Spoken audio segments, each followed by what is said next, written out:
Bonjour, bonjour. Vous êtes mes amis fidèles, si vous êtes toujours là après tant de vidéos.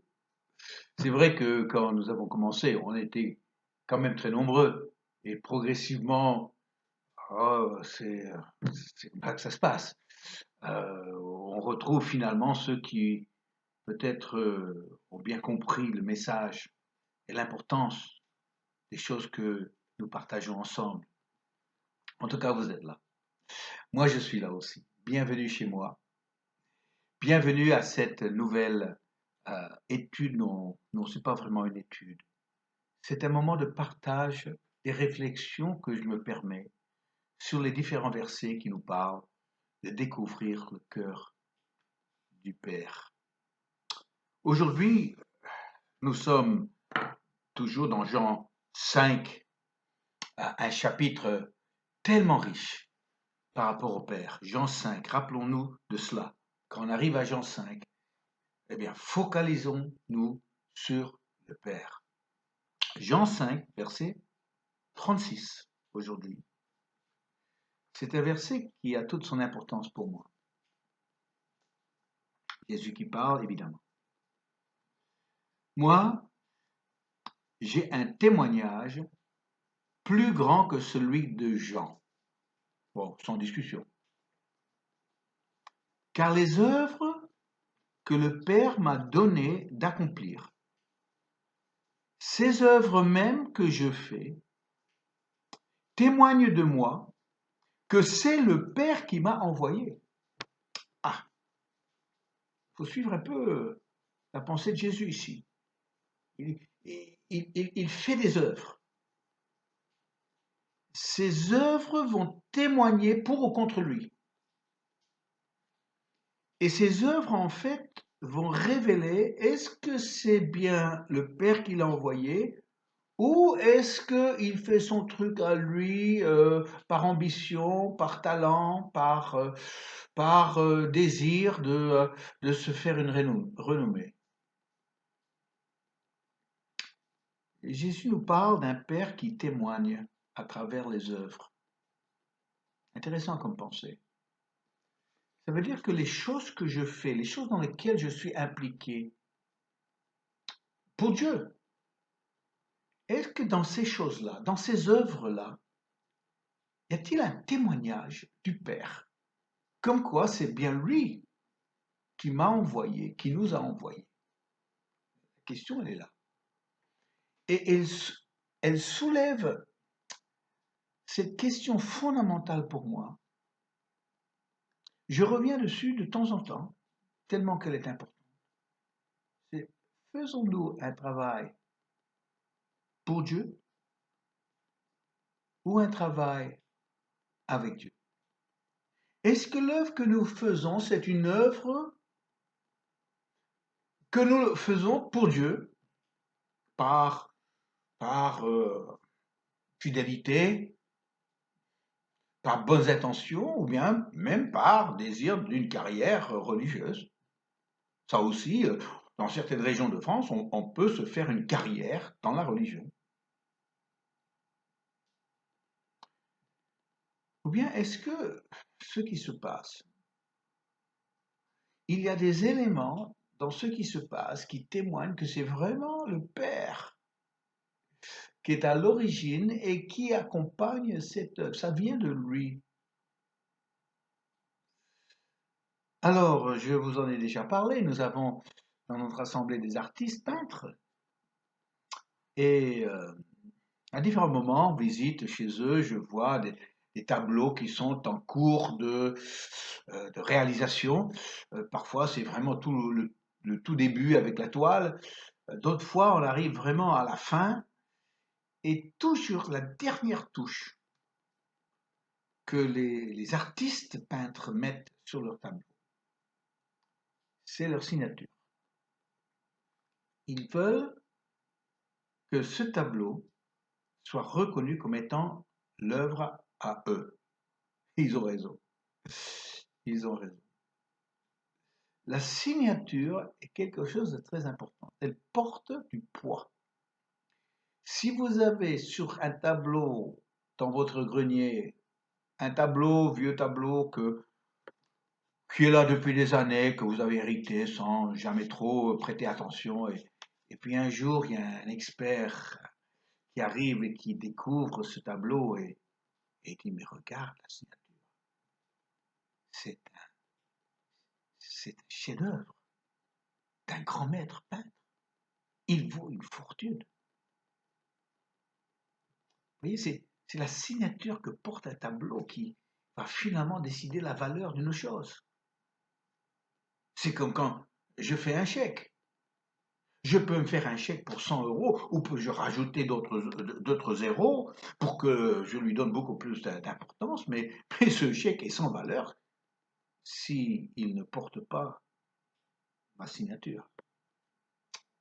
Ou bien un contrat. Un contrat n'est jamais conclu, ni un accord d'ailleurs, sans qu'il y ait la signature. Et c'est là où, quand Jésus parle du témoignage, que les œuvres que je fais témoignent, c'est que le témoignage des œuvres qu'il faisait porte sur eux la signature du Père. Alors la différence entre travailler pour Dieu et travailler avec Dieu. J'ai, pendant plusieurs années, pensant que c'était la seule façon, la seule voie qui m'était ouverte pour servir Dieu avec ma vie. Moi qui, à l'âge de 15 ans, a vécu une expérience tellement bouleversante que la voie qui m'était ouverte suite à ça, c'était une vocation d'être prêtre. Et donc, je suis, à la fin de mes années de lycée, je suis rentré dans un grand séminaire. J'ai raconté l'histoire plusieurs fois. Et là, je me suis retrouvé dans l'institution. On était là pendant plusieurs années pour apprendre comment faire. Pour qu'à la fin, on puisse faire comme on nous a appris à le faire. Je me souviens que je n'étais pas du tout satisfait de ça parce que ça ne correspondait pas à l'expérience que j'avais vécue.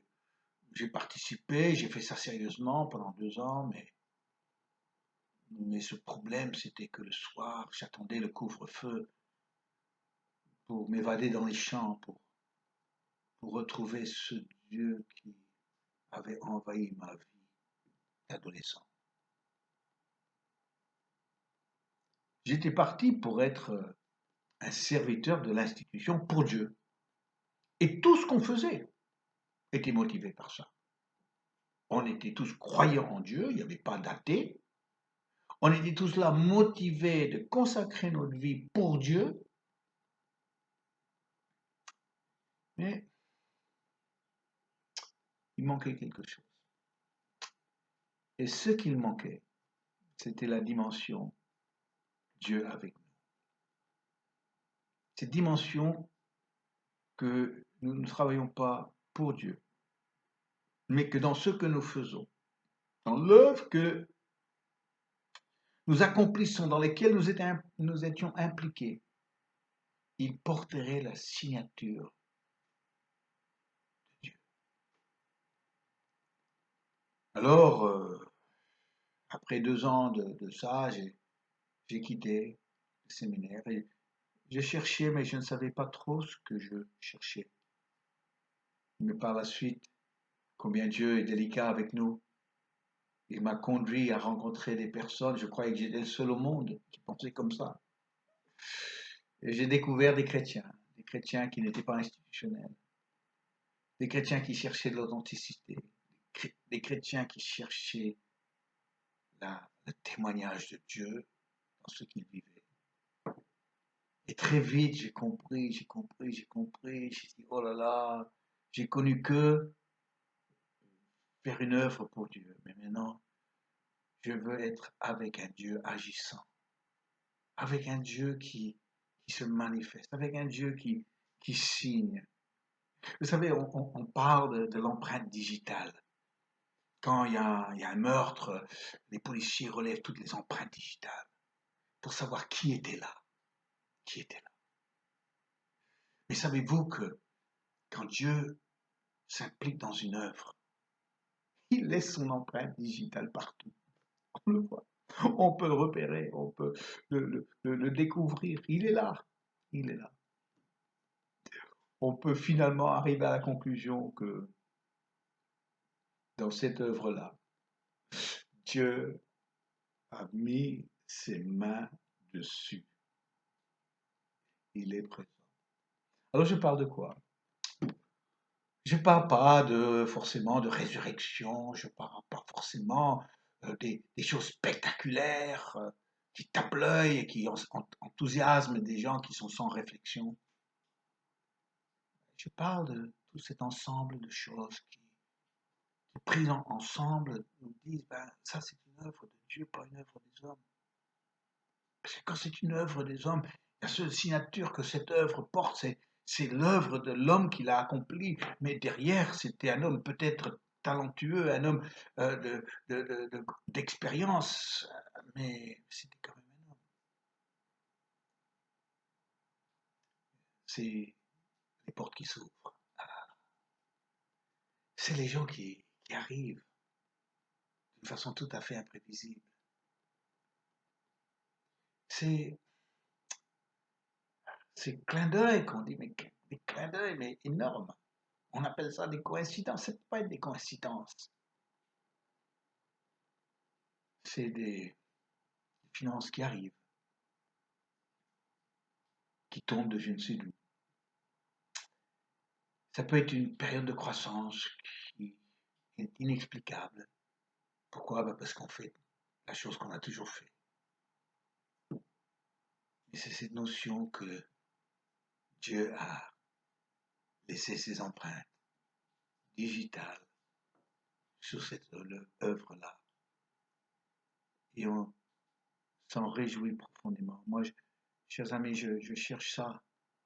Je cherche ça pour ma vie. Je cherche ça pour l'œuvre dans laquelle je me suis impliqué. Si il y a une grande source de satisfaction pour moi, après tant d'années de service pour Dieu, c'est de regarder en arrière et de voir toutes ces choses merveilleuses que je ne maîtrisais pas, que je ne pouvais pas contrôler, mais que Dieu a fait pour moi.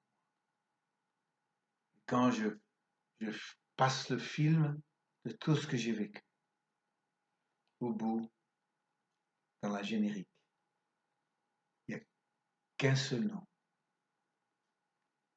Dieu, le Père. Quand je vois ça, Jésus, c'est ce qu'il a connu.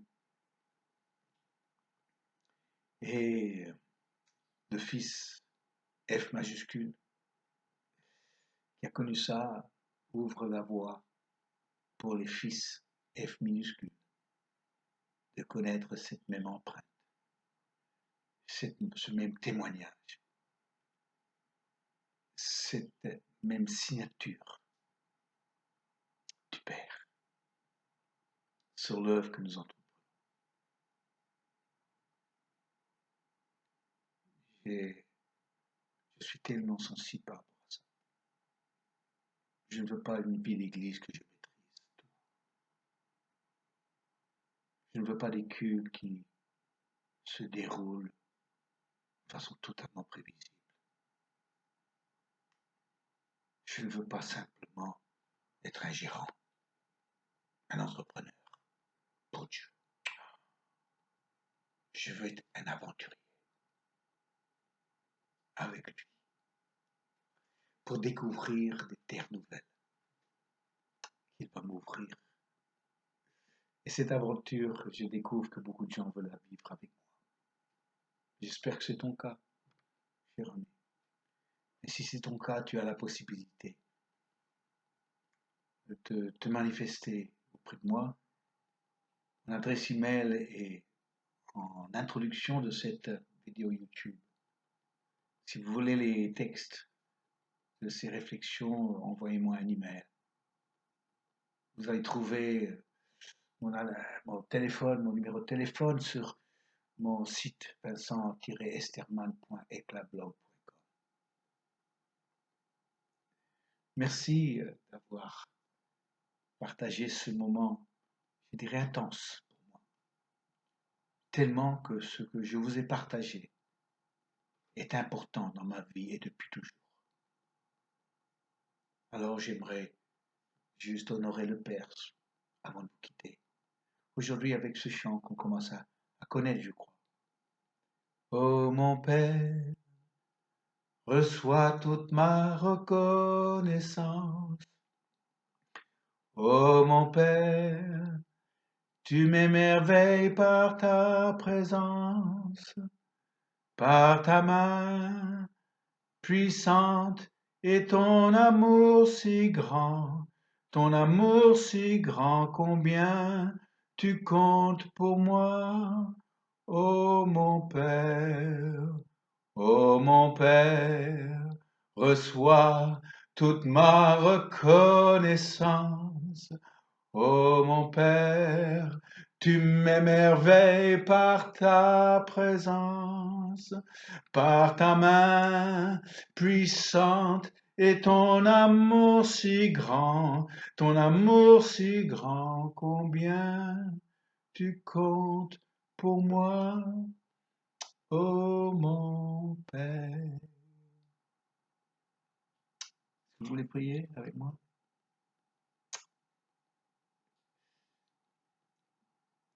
Père, tu es le bienvenu parmi nous, tu es Emmanuel, Dieu avec nous. Tu n'es pas un Dieu pour qui nous travaillons comme une espèce de patron PDG, mais tu es celui qui voulait de vrais collaborateurs. Et nous collaborons avec Dieu. Quel privilège tu nous accordes. Père, je veux te voir à l'œuvre, c'est le cri de mon cœur. Je suis dans l'attente jour après jour de voir ces bonnes nouvelles qui tombent. Oui, le Père agit. Alléluia. Aujourd'hui, Père, je suis à l'affût de tout ce que tu fais autour de moi. Ma prière, c'est que chaque personne qui m'écoute, Seigneur, chaque personne qui au vidéo 47, à la vidéo 47 est toujours là en train d'approfondir, en train de vouloir apprendre, que là aussi, elles vont découvrir la joie des empreintes digitales d'un Dieu présent, agissant, œuvrant avec nous. Merci Père. Combien tu nous prépares pour le ciel, où nous serons toujours avec toi, face à face, dans la gloire. Merci Père. Nous t'aimons. Amen. Amen.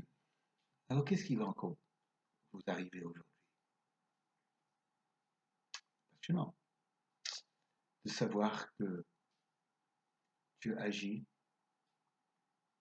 il travaille avec nous. Nous ne travaillons pas pour lui. Que le Seigneur vous bénisse. À très bientôt. Moi, je serai là demain. Et vous, je l'espère. Au revoir.